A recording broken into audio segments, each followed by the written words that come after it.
हरियाणा जीत गए, महाराज जीत गए योगी जी की वजह से, तो क्या बिहार में योगी जी जाएंगे? देखिए, अल्लाह के रसूल सल्लल्लाहु अलैहि वसल्लम की जब बेइज्जत हुई ना, तो उस वक्त लोग जिन और भूत से बहुत डरते थे। तो कुरान में एक है सूरह जिन, उसको पढ़िए, उसका तर्जुमा। अच्छा। उसमें कहा गया कि जो जिनों से डरेगा, शैतानों से डरेगा, उसको शैतान और ज्यादा डराएगा। और डराता है। तो डरने की जरूरत नहीं किसी से। ये फ्रिंज एलिमेंट है जिनका नाम लिया आपने, ऐसे लोग बात कह रहे हैं। देखिए आप, ये फ्रिंज एलिमेंट है, मैं कह रहा हूं। अभी चुनाव आने जा रहा है, चुनाव आने दीजिए ना, ये फ्रिंज एलिमेंट है, उनसे नहीं डरना है हम। सरकार जो है बैसाखी पे बार बार ये कहा जा रहा है, और इसकी बैसाखी कह रहे हैं दो है, एक नीतीश कुमार, एक नायडू। ये बैसाखी नीतीश कुमार वाली कितनी मजबूत है, क्या लग रहा है आपको? नहीं, जिसको बैसाखी नजर आती हो, हम लोग बैसाखी नहीं है, हम लोग बाजू हैं। हम लोग बाजू बन करके देश के लिए, देश के सभी वर्गों के लिए काम करा रहे हैं, इंसाफ की बात कर रहे हैं। हम बैसाखी नहीं है। बिहार में बात हो रही मुसलमानों की, मुसलमान इस बार जेडीयू आरजेडी की तरफ जा रहे, सब गलत है। जेडीयू के साथ है। वोट किसको देना है ये मुसलमान तय करेगा, लेकिन काम मुझे करना है मुसलमानों का, ये हम लोगों ने तय कर लिया। आपकी क़यादत में, आपके कायद से हम करेंगे आपके सवाल। हमारे साथ मौजूद हैं जेडीयू के एमएलसी और मशहूर और मारूफ सहाफ़ी जनाब खालिद अनवर साहब। मैं उनसे आज बात करूंगा न सिर्फ ये कि जो बिहार की सियासत है, बिहार में असेंबली का चुनाव आने वाला है, उसकी सरगर्मियां भी तेज हो गई हैं, लेकिन बिहार जो है पिछले एक साल से अगर देखा जाए तो वो मरकज की सियासत का मरकज बना हुआ है। और उसकी वजह यह है क्योंकि जो केंद्र में मोदी की सरकार चल रही है, कहीं ना कहीं वो नीतीश कुमार पर टिकी हुई है। 2025 में यानी असेंबली इलेक्शन तक क्या होगा कोई कुछ नहीं कह सकता। और खालिद अनवर साहब जो बहुत ही मुतवाज़न सियासत करते हैं, जो मिल्लत के लिए हमेशा खुलकर बातें करते हैं, सरकार किसी की हो, वो किसी का हिस्सा हो, लेकिन बातें जो वो करते हैं वो मिल्लत की करते हैं। और इस सरकार में अभी कई उन्होंने बड़े काम अपनी सरकार से करवाए हैं, और ये उस वक्त कि जब बीजेपी के साथ गठबंधन है। ये बहुत बड़ा कारनामा। मैं इनका खैर मकदम करता हूं। बहुत बहुत खैर मकदम है खालिद अनवर साहब आपका। बहुत बहुत शुक्रिया मुमताज साहब, बहुत मुबारकबाद। आपने एमएमसी मीडिया का जो ये नया प्रोग्राम शुरू किया है, मैं आपकी पूरी टीम को मुबारकबाद देता हूं। और मैं तो इसलिए आया कि आप मेरे अजीज हैं, मैं आपका हौसला बढ़ाऊं। आप भी छोटा काम नहीं कर रहे हैं। बुनियादी तौर पे जमहूरियत में मीडिया का जो किरदार है और जो सवाल पूछना है वो आप ही लोगों को पूछना है, और हिम्मत के साथ, हौसले के साथ, लेकिन हिकमत के साथ काम करना है, और आप लोग कर रहे हैं। तो मैं इसके लिए आपको, आपकी पूरी टीम को मुबारकबाद देता हूं, और ये उम्मीद करता हूं कि जो मिल्लत की उम्मीदें, कौम की उम्मीदें और मुल्क की उम्मीदें आपसे वाबस्ता है, उसको पूरा करेंगे, आपकी टीम पूरा करेगी।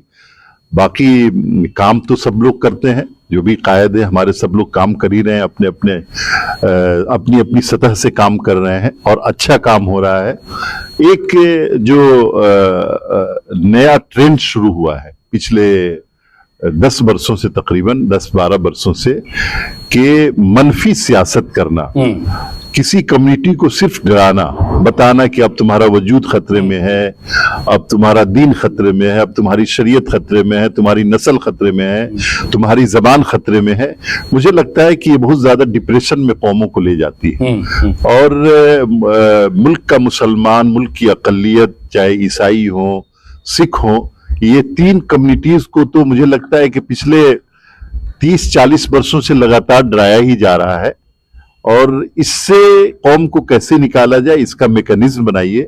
मैं इस बीच में एक बात आपको याद दिला दूं कि याद होगा कि तकरीबन 90 के दहाई की बात है कि जब मध्य प्रदेश में एक पादरी को उसके बच्चों के समेत जला दिया गया था, सिर्फ इस इल्जाम में कि वो क्रिश्चियनिटी की तबलीग कर रहा है। उसके बाद मुल्क में सिखों के खिलाफ एक नफरत आमेज बहुत बड़ी तहरीक चली। यानी अगर कोई सिख किसी ट्रेन में चला जाए तो उस ट्रेन की तलाशी होती थी, कोई बम रख करके तो नहीं चला गया। जिसके बाद गोल्डन टेम्पल का बहुत बड़ा हादसा हुआ और इंदिरा गांधी जी का एसेसिनेशन हुआ, जो सब गलत था। तो उसके बाद मुसलमानों का दौर आया है, मुसलमानों को टारगेट किया जा रहा है। लेकिन टारगेट करने के साथ साथ इस बात को याद रखना चाहिए कि इस्लाम की फितरत में कुदरत ने लचक दी है। नहीं, कौन टारगेट कर रहा है, क्या क्या लग रहा है? देखिए, एक लॉबी होती है, इसको किसी पॉलिटिकल पार्टी का नाम दे करके आप उसको मजबूत करेंगे। एक लॉबी होती है हर जगह। अब आज से 100 बरस पहले नाजी पार्टी ने यहूदियों को टारगेट किया, मसूली ने यहूदियों को टारगेट किया। वहीं उसी से लगे हुए मुस्तफा कमाल अतातुर्क ने मुसलमानों को टारगेट किया।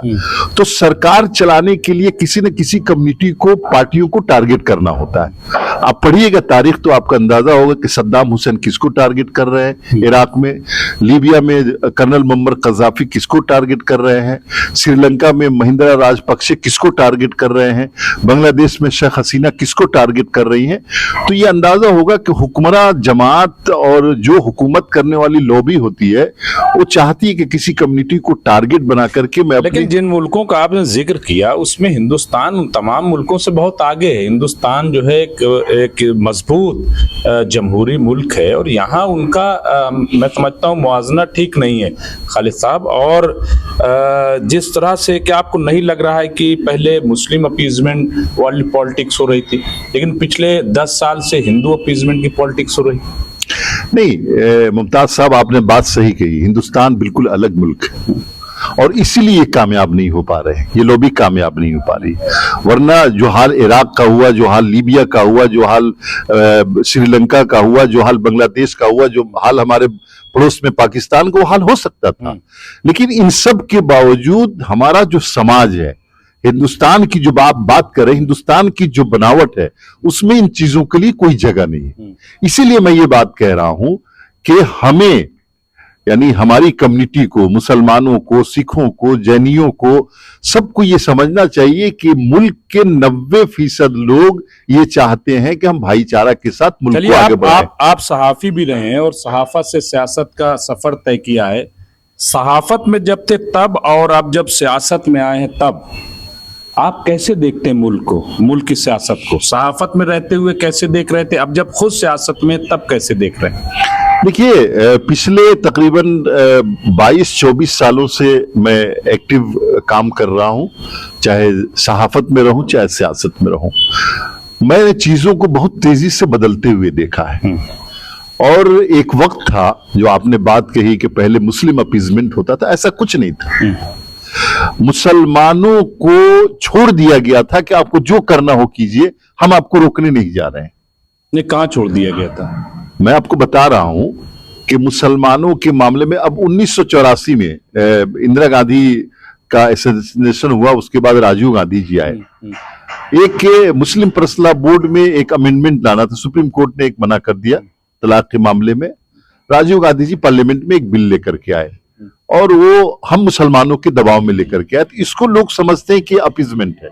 ये अपीजमेंट नहीं था, एक कम्युनिटी को यानी मुतमईन करना था कि ये सरकार सभी लोगों के साथ है, सिर्फ आपके साथ नहीं है। तो इसको अगर अपीजमेंट का नाम दिया जाए, अब जैसे कि मुसलमानों के एजुकेशन की फिक्र करना कि भाई आप जिस काम में हैं तालीम भी हासिल कीजिए।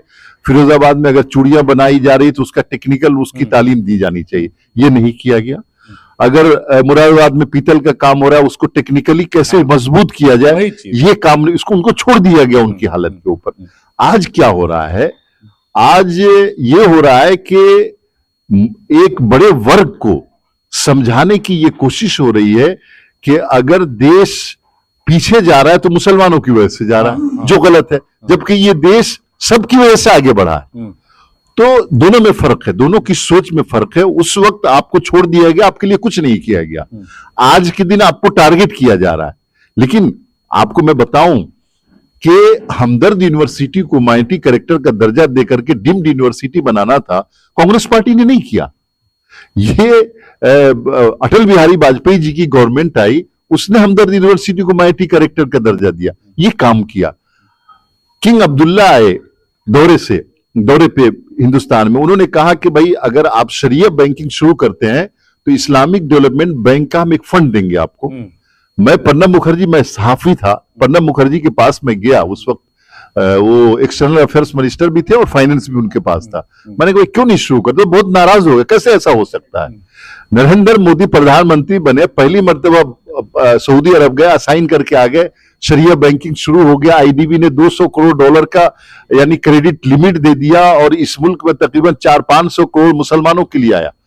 तो काम, कुछ बुनियादी काम किए हैं, लेकिन इसके साथ साथ ये तासुर देने की कोशिश होती है कि हम मुसलमानों के साथ नहीं। तो ये दोनों में फर्क है। ये डर क्यों? और ये डर रोज बरोज बढ़ता जा रहा है। कोई पार्टी जो है आज की तारीख में ऐसा लग रहा है कि चिमटे से छोड़ने के लिए तैयार नहीं, मुसलमानों को इतना डरती स्टेज पे लाने के लिए तैयार नहीं है। उसको लगता है कि अगर इनकी बात कर देंगे तो हमारा जो अक्सरियती तबका है वो नाराज हो जाएगा। ये क्यों? ये इतना फर्क क्यों सियासत में आ गया? देखिए, मुसलमानों का पॉलिटिकल रिलीवेंस खत्म किया गया और एक प्लानिंग के तहत किया गया। आप देखेंगे कि हिंदुस्तान का कोई स्टेट ऐसा नहीं था जहां मुसलमान एमपी बनके जीत के नहीं आते थे। चाहे गुजरात हो, मध्य प्रदेश हो, आपको राजस्थान हो, महाराष्ट्र हो, कर्नाटका हो। और ये यही मुल्क है जिसने 3-3 चीफ मिनिस्टर यानी नॉर्थ स्टेट में, वेस्ट स्टेट में मुसलमान दिए। अनवरा तैमूर बनी, इधर AR अंतोली साहब बने, इधर बरकतुल्ला साहब बने मध्य प्रदेश में, उधर कश्मीर में होते ही थे। तो लेकिन एक पूरी प्लानिंग हुई कि मुसलमानों को पॉलिटिकली इररिलेवेंस कैसे किया जाए, अनटचेबल कैसे बनाया जाए। और इसमें मैं किसी का नाम नहीं लेना चाहता हूं, इसमें बदकिस्मती हमारी थी, हम मुसलमानों की, कि हम लोग भी अपने घेटों में पड़े रहे। हमने ये नहीं समझा कि हम 18% है, 15% है यहाँ पे, और जिनकी आबादी 85% है, उनसे मिक्सअप कैसे हो पाए।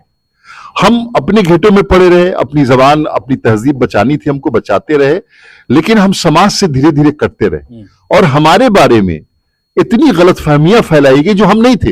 हमारे बारे में ये बताया गया कि ये दूसरी कम्युनिटी के लड़कियों को जायज समझते उठा लेना, उनका रेप करना जायज समझते हैं, दूसरी कम्युनिटी के इबादत गाहों को तोड़ देना ये अपना सवाब का काम समझते हैं, और किसी के ऊपर जुल्म करना ये सवाब का, जबकि ऐसा नहीं था। मुसलमान ऐसा नहीं सोच रहा था, लेकिन हमने अपना जो दायरा बनाया, उस दायरे की वजह से हम अपने कम्युनिकेट नहीं कर सके, उनको बता नहीं सके भाई हम वो लोग नहीं है जो हमारे बारे में बताया जा रहा है। नतीजे के तौर पे एक नफरत बैठ गई लोगों के दिलों में, अरे बहुत गलत लोग हैं, बहुत झूठे लोग होते हैं, बहुत धोखा देते हैं। कोई इस दौरान था नहीं जो इस बात को रोकता कि भाई ये गलत है, या ये इतनी हमारी तंजीमें हैं, या क्या हमारे कोई ऐसे लीडर नहीं है जो इस बात को कहते कि नहीं ये गलत है? क्या आवाज उठी इस पर? देखिए, इस पे मौलाना असद मदनी साहब ने काम की शुरुआत की थी। असद मदनी साहब ने इसलिए काम की शुरुआत की कि आजादी के बाद मुसलमान यहां बहुत डरे हुए थे, और 70 से 80 तक, मतलब ये कि अरशद मदनी साहब के बड़े भाई मौलाना महमूद मदनी साहब, मौलाना महमूद साहब जमीयत उलमा के सदर थे, एमपी भी थे। जी जी। 80 की दहाई तक हिंदुस्तान का मुसलमान न प्रेस कॉन्फ्रेंस करने की पोजीशन में था, बल्कि मैं एक वाकया बताऊं कि हिंदुस्तान में जो पहला फसाद हुआ जबलपुर में 1955 के करीब, पंडित जवाहरलाल नेहरू थे प्राइम मिनिस्टर। मुसलमानों ने कहा तो गलत हुआ, हम लोग एहतजाज करेंगे, तो प्राइम मिनिस्टर ने रोक दिया कि नहीं, अभी माहौल ऐसा नहीं है, आप नहीं कर सकते एहतजाज। तो 80 तक तो मुसलमान अपने हुकूक के बारे में प्रेस कॉन्फ्रेंस नहीं कर सकता था। माने हालात ऐसे थे, यानी मुल्क की तकसीम का इल्जाम इस तरह से लगाया गया था मुसलमानों के ऊपर कि, और 80 के बाद अपने आप को संभालना, अपने इदारों को बचाना, अपनी जबान को बचाना, इस तरफ ध्यान नहीं दिया। नतीजा ये हुआ कि खाई इतनी ज्यादा पैदा हो गई दूसरी कम्युनिटीज और हमारे बीच में कि उस खाई को पाटने के लिए और कोई कदम भी आगे बढ़ाता है तो बड़ा मुश्किल हो जाता है चलना। हमने बिहार में एक कारवां निकाल करके ये कोशिश की, और हर मस्जिद में कमेटी बनवा रहे हैं कि भाई कमेटी बनाइए और हिंदू मोहल्लों में जाइए, बातचीत कीजिए, उनके शादी ब्याह में शरीक होइए, शरीयत जहां तक इजाजत देती है वहां तक उनके साथ मिक्सअप कीजिए, सब कुछ कीजिए। लेकिन ये बहुत देर हो चुकी, और इस बीच में क्या हुआ कि पॉलिटिकली इररिलेवेंस बना दिया गया। मुसलमान पार्लियामेंट में कभी 48 होते थे, आज 22, 17, 18 पे आके सिमट गए। मुल्क रियासत की असेंबलियों में उनकी तादाद कम हो गई, मुसलमानों की इश्यूज पे बात करने वाले लोगों की तादाद कम हो गई। तो लेकिन इससे मायूस नहीं होना चाहिए। नहीं, लेकिन महाराष्ट्र में आप चलिए अगर बात करते हैं मेंबर पार्लियामेंट की, महाराष्ट्र में हमने देखा कि कांग्रेस तक ने टिकट नहीं दिया। क्या क्या वजह इसके पीछे? सेकुलर पार्टियां जो इतने बड़े दावे करते हैं, 12% मुसलमान है महाराष्ट्र में, वहां एक भी टिकट नहीं दिया किसी पार्टी ने मुसलमानों को। देखिए, कोई भी पॉलिटिकल पार्टी हारने के लिए टिकट नहीं देती। भारतीय जनता पार्टी टिकट बिल्कुल नहीं देती। उनका अपना कहना है कि भाई हम हारने के लिए क्यों टिकट दें। कांग्रेस पार्टी भी देख रही है कि भाई हम जीत नहीं पाएंगे तो क्यों टिकट देगी। नहीं, सारी सीटें तो नहीं जीत जाते। सारी सीटें नहीं जीतती। ये कांग्रेस की लीडरशिप का एक स्टैंड पहले हुआ करता था, लेकिन आज के दिन वो सिर्फ जीतने के लिए सीटें टिकट देते हैं। और इसमें हमारी कमी है, हम मुसलमानों की कमी है कि हमने अपने आप को इतना आइसोलेट कर लिया है। यानी दूसरी कम्युनिटीज के साथ हमारा रख रखाव, हम गलत नहीं है, लेकिन हम ये बता नहीं पा रहे हैं कि भाई हम हैं कौन, हम आपके कैसे दोस्त हैं, हम आपके मुहाफिज कैसे हैं, हम आपके मंदिरों के दुश्मन नहीं है, आपकी बेटी मेरी बेटी है, आपकी इज्जत मेरी इज्जत है, आपकी दुकान मेरी दुकान है, आपकी फैक्ट्री मेरी फैक्ट्री है। ये हम बता नहीं पा रहे हैं। नतीजा ये हो रहा है कि जो नहीं बता पा रहे, वजह क्या है? क्या लीडरशिप की कमी है या अप्रोच की कमी? कहाँ कमी, क्यों नहीं बता पा रहे हैं? अगर हम इतना भी नहीं बता पा रहे हैं तो फिर देखिए, लीडरशिप की कमी नहीं कही जाए, अपॉर्चुनिटी की कमी। मुसलमानों के दरमियान, मुसलमानों के लोगों को ऐसी अपॉर्चुनिटी नहीं मिली और वो अपने मसाइल में इतने उलझा दिए गए। कभी मुस्लिम पर्सनल बोर्ड का मसला था, कभी बाबरी मस्जिद का मसला था, आजकल दूसरी मस्जिदों का मसला, इतने उलझा दिए गए कि इस तरफ उनको सोचने और देखने का मौका नहीं मिला। लेकिन आज के दिन मुसलमानों में एक कबीला ऐसा पैदा हुआ है जो इन सब चीजों की तरफ बहुत तेजी से काम कर रहा है। जैसे साउथ इंडिया में, कर्नाटका में एक मस्जिद वन मूवमेंट शुरू हुई। वो लोग मस्जिदों को एक सेंटर बना करके सारी कम्युनिटीज को जोड़ने की कोशिश कर रहे हैं। उसका सेंटर नॉर्थ इंडिया में भी खोला जा रहा है।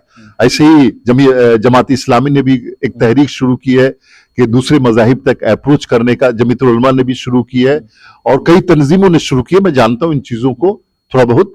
तो पिछले 10 वर्षों से तो इस पे तेजी से काम शुरू हुआ है और उसका असर भी आपको अगले 10-20 वर्षों में नजर आएगा, लेकिन पहले काम नहीं हो पाया ये। नहीं, तो उसकी वजह, चलिए उस पे और हम बात कर लेंगे। अब हम चूंकि बिहार में असेंबली का इलेक्शन होने जा रहा है और नीतीश कुमार मरकज में बिल्कुल मरकज बने हुए हैं, कैसे देख रहे हैं इस चुनाव को? क्या बीजेपी के साथ मिलकर ये चुनाव लड़ा जाएगा या कुछ अलग रणनीति बनेगी? क्या क्या हो?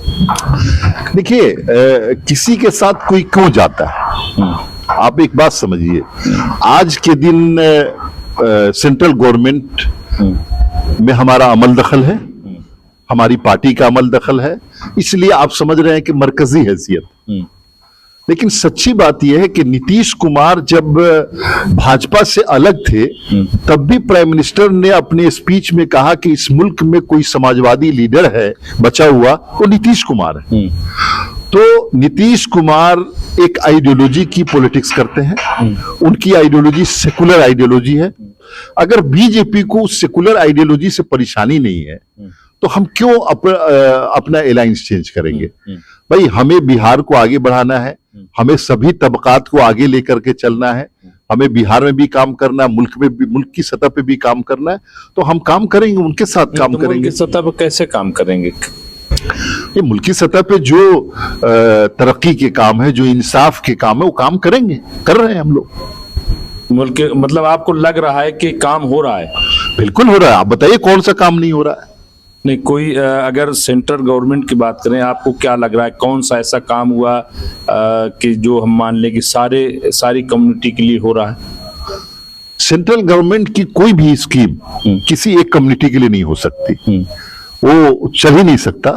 तो सारी स्कीमें सभी कम्युनिटीज के पे। एक मिसाल आपको देता हूं कि पिछले 10 साल भाजपा की सरकार रही, एक बार एक चीज रोल बैक हुआ 10 साल में, वो भी पार्लियामेंट से नहीं रोल बैक हुआ, एडमिनिस्ट्रेटिव लेवल पे रोल बैक हुआ। जो एनपीआर होम मिनिस्टर कराना चाह रहे थे कि एनपीआर नए सिरे से कराया जाए, हमारी पार्टी ने यह तय किया कि नहीं, एनपीआर जो 2010 में हुआ था उसी तर्ज पे होना चाहिए, और होम मिनिस्ट्री ने उसको वापस लिया। कोई एनपीआर नहीं हुआ, याद होगा नेशनल पॉपुलेशन रजिस्ट्रेशन जो बनने वाला था। दूसरा, पार्लियामेंट में कभी रोल बैक नहीं किया इस सरकार ने।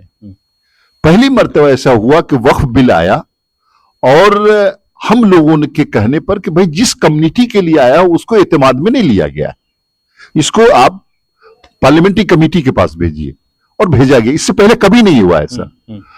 उसके अलावा खुद प्रधानमंत्री, जो माननीय प्रधानमंत्री हैं देश के, उन्होंने ये यकीन दिलाया और ये कर रहे हैं कि हमारी पार्टी और हमारी सरकार से किसी कम्युनिटी को कभी टारगेट नहीं किया जाएगा। तो इससे ज्यादा क्या चाहिए हम लोगों को? नहीं, बिल्कुल ये आप सही कह रहे हैं। बिहार में क्या तैयारी खालिद साहब, आपको क्या किस तरीके की तैयारी कर रहे हैं? क्योंकि कई बार ये खबर आती है कि नीतीश कुमार फिर यू टर्न लेंगे, फिर वो कांग्रेस और आरजेडी के साथ जाएंगे, यहाँ उनका ठीक नहीं चल रहा है। नहीं, मुमताज साहब, हम एक जनता दल यूनाइटेड एक पॉलिटिकल पार्टी है, एक पॉलिटिकल पार्टी है ना, हमारी अपनी आइडियोलॉजी, हमारी आइडियोलॉजी सेकुलर आइडियोलॉजी है, सभी तबकात को लेकर के चलने की है, और उसके साथ हम हैं बीजेपी के साथ अलायंस में। हम कांग्रेस के साथ क्यों जाएंगे? हमने इंडिया ब्लॉक बनाया कि बीजेपी को रोकना है और बीजेपी कमजोर होगी। कांग्रेस पार्टी ने क्या किया? हम देश की तरक्की चाहते थे कि देश आगे बढ़े, आप कांग्रेस की तरक्की चाहते थे, आप राहुल गांधी जी की तरक्की चाहते थे। तो जिन पॉलिटिकल पार्टियों के एजेंडे में ये नहीं है कि समाज आगे बढ़े, सिर्फ एजेंडा ये है कि हमारी पार्टी आगे बढ़े। नीतीश कुमार को इंडिया अलायंस में लीडर नहीं माना गया, क्या वजह क्या थी उनका अलग हो जाना? देखिए, वजह बहुत सारी है। डिक्टेटरशिप थी कांग्रेस में, वजह बहुत सारी है। दो बातें समझ लीजिए, आप कांग्रेस को जानते हैं, मैं भी जानता हूं कांग्रेस पार्टी को। एक तो कांग्रेस पार्टी के यहाँ डिले टैक्टिस बहुत है, एरोगेंसी बहुत है अपने अलायंस पार्टनर के लिए। वो बहुत एरोगेंट होते हैं, हम कब मीटिंग करेंगे, क्या करेंगे, किसी को नहीं बताना, जब मर्जी हो वायसराय की तरह चिट्ठी लिख देना कि आ जाइए साहब। और एक बात जो बहुत तकलीफदेह थी वो ये थी कि नीतीश कुमार ने जातिगत गणना कराया बिहार में। हाँ, मैं उसी पे आ रहा हूँ। जातिगत गणना कराया और उसका बहुत इम्पैक्ट है बिहार में, चूंकि लोग चाहते हैं कि ये हुआ कैसे? बीजेपी उसके खिलाफ थी, आप उसके फेवर में थे, मतलब फिर ये हुआ कैसे खालिद साहब? कैसे नीतीश कुमार ने इसको ये करने में कामयाब रहे? क्या किसको? गणना को? जी, जाति जनगणना। देखिए, बीजेपी उसके खिलाफ थी, आज भी है। देखिए, भाजपा किसके खिलाफ है, किसके फेवर में, मुझे ये नहीं पता, लेकिन हम जिसके फेवर में, हम उसके लिए स्टैंड लेते हैं। हमारे नेता नीतीश कुमार गणना कराने के लिए स्टैंड पे थे, मजबूरी में। जो जब देख रहा है भाई मास इनके साथ है तो कहां जाएंगे आप? आपको राजनीति करनी है ना, तो मजबूरी में सभा है साथ। अच्छा, एक चीज और, जिस तरह से खालिद साहब कहा जा रहा है कि महाराष्ट्र में इलेक्शन हुआ, चेहरा जो है शिंदे थे, लेकिन बीजेपी बड़ी खूबसूरती ज्यादा सीट लाई और खुद फिर सीएम बन गए और शिंदे को साइडलाइन कर दिया। कह रहे हैं बिहार में भी ऐसा हो सकता है फ्यूचर में, ये जो असेंबली इलेक्शन, क्या आपको लग रहा है, या क्या हिकमत रहेगी? नहीं, 2020 में भी बीजेपी को आई थी 80 सीट, हमको आई थी 43 सीट। उसी वक्त बीजेपी कर सकती थी। प्रधानमंत्री जी ने 4 मरतबा फोन करके नीतीश कुमार जी को मनाया कि भाई बन जाइए आप सीएम, अगर मैं नहीं बनूंगा। देखिए, एक बात समझिए, नीतीश कुमार वो नहीं है जो पेंट करने की कोशिश हो रही है कि वो कुर्सी पे ही रहेंगे। नीतीश कुमार वो है जिनको 1 सेकंड नहीं लगेगा कुर्सी को लात मारने में। मैं ये इस बात की गारंटी लेता हूं कि बिहार में चीफ मिनिस्टर वही बनेगा जिसको बिहार की जनता चाहेगी, ये भाजपा तय नहीं करेगी। और हम भाजपा पे मुकम्मल भरोसा कर रहे हैं, लेकिन प्रोफेशनल लाइफ में भरोसा कोई चीज नहीं होती। सेंटर की सरकार जो है बैसाखी पे है, बार बार ये कहा जा रहा है, और इसकी बैसाखी कह रहे हैं 2 है, एक नीतीश कुमार, एक नायडू। ये बैसाखी नीतीश कुमार वाली कितनी मजबूत है, क्या लग रहा है आपको? नहीं, जिसको बैसाखी नजर आती हो, हम लोग बैसाखी नहीं है, हम लोग बाजू हैं। हम लोग बाजू बन करके देश के लिए, देश के सभी वर्गों के लिए काम करा रहे हैं, इंसाफ की बात कर रहे हैं। हम बैसाखी नहीं है, हम साथ में इलेक्शन लड़े हैं और प्रधानमंत्री नरेंद्र मोदी के लिए हम लोगों ने वोट मांगा है, तो हम बैसाखी कैसे हो जाएंगे भाई? हम बैसाखी बन के कैसे निकल सकते हैं? जिस दिन ये लगेगा कि ये सरकार देश के खिलाफ, किसी कम्युनिटी के खिलाफ, किसी समाज के खिलाफ गलत कदम उठा रही है, उस दिन हम फैसला करेंगे भाई आपको नहीं रहना चाहिए। लेकिन आज हम कैसे फैसला कर लें? जो सरकार हमारे हर एजेंडे के साथ है, हर कम्युनिटी के साथ है, उनके यहां अगर कोई किसी कम्युनिटी के खिलाफ बोलता है, उसको बुला के फटकार लगाई जाती है, तो हम कैसे उनके खिलाफ हो जाए? दो सवाल। पहला सवाल ये कि आपका तजुर्बा जो है वो महागठबंधन के साथ भी रहा सरकार चलाने का, बीजेपी के साथ भी रहा, कहां पे ज्यादा अच्छा महसूस कर रहे हैं आप? बीजेपी के साथ काम करने में या महागठबंधन कांग्रेस और आरजेडी के साथ, कहां कहां अच्छा? देखिए, जाती तौर पे अगर आप मुझसे पूछेंगे, नहीं, मैं पार्टी और उसके पार्टी के लेवल पे अगर आप बात करेंगे, पार्टी की जाति क्या होता है, कुछ नहीं, आप जाहिर है, हाँ, मैं यहाँ बैठा हूं तो पार्टी की ही बात करूंगा। पार्टी के लेवल पे अगर ये बात करेंगे तो महागठबंधन की सरकार निहायत वाहियात सरकार। वहां पैसा बनाने के लिए टैरिफ छापा जाता है, ये काम करेंगे। आपको मैं एक मिसाल देता हूं कि तेजस्वी यादव जी नए हैं, मैं चाहता हूं कि वो आगे बढ़े। वो हेल्थ मिनिस्टर थे, मैं उनके पास गया, एक फाइल पड़ी थी, 2900 डॉक्टर्स को बहाल करना था। उसमें 700 मुसलमान डॉक्टर थे, यूनानी के 502 डॉक्टर थे। मैंने कहा कि भाई इसको करिए, इस फाइल को। नहीं किया उन्होंने। मैं 3 मरतबा मीटिंग की मैंने उनको। और सम्राट, जब बीजेपी के साथ हम गए, सम्राट चौधरी हेल्थ मिनिस्टर बने, आपको हैरत हुई कि तीसरे दिन वो फाइल साइन कर दी और 700 मुसलमान गजेटेड नौकरी मिल गई उनको। तो ये फर्क है। देखिए, कहने में बहुत अच्छा लगता है कि आप गुडी गुडी बोले मुसलमानों के लिए, ये कर दूंगा, वो कर दूंगा। किया क्या आपने? हमको आज तक कानों के जरिया कह रहे हैं कि रोजगार, जब हम थे, तेजस्वी यादव कह रहे हैं कि जब हम थे तब रोजगार मिल रहा था, अब डंडे मिल रहे हैं। नहीं, रोजगार नीतीश कुमार ने 2020 का जो हमारा इलेक्शन मैनिफेस्टो पढ़ लीजिए उसको, हमने 20 लाख रोजगार देने का वादा किया और हमने उससे पहले 15 सालों में तकरीबन 11 लाख रोजगार दिए। आप आए हमारे साथ, 17 महीने सरकार में रहे। 17 महीने की सरकार में आपने जो जो ड्रामे किए हैं, यानी आप तस्वीर कर सकते हैं कि एक अपोजिशन पार्टी रूलिंग पार्टी के एमएलए को खरीद रही है। सोच सकते हैं ये, यानी सेंटर में हमारी सरकार, स्टेट में हमारी सरकार, और हमारे 8 एमएलए को आपने पैसे भिजवा दिए कि आ जाओ मेरी तरफ, मेरी सरकार बना दो। ये जुर्रत की बात है कि आप कितने जरी हैं और कितने ढीठ हैं। पैसा से आप सरकार खरीदना चाहते हैं। तेजस्वी यादव जी ने और उनकी टीम ने 17 महीने में सिर्फ पैसे बनाए। यानी आपको हैरत होगी कि भाई आप तो टैरिफ लगा हुआ था, इस काम का 70 लाख, इस काम का 2 करोड़, इस काम का 1 करोड़, इस काम का इतना, इस काम का कोई आइडियोलॉजी नहीं, आइडियोलॉजिकल। आप एक सवाल बता दीजिए जो पिछले 5 वर्षों में तेजस्वी यादव ने माइनॉरिटी कम्युनिटी के लिए हाउस में खड़े होकर किया। माइनॉरिटी की बात कर रहे हैं तो आखिरी सवाल मेरा, बीजेपी के साथ गठबंधन है, बीजेपी का जो रवैया है सब जानते हैं।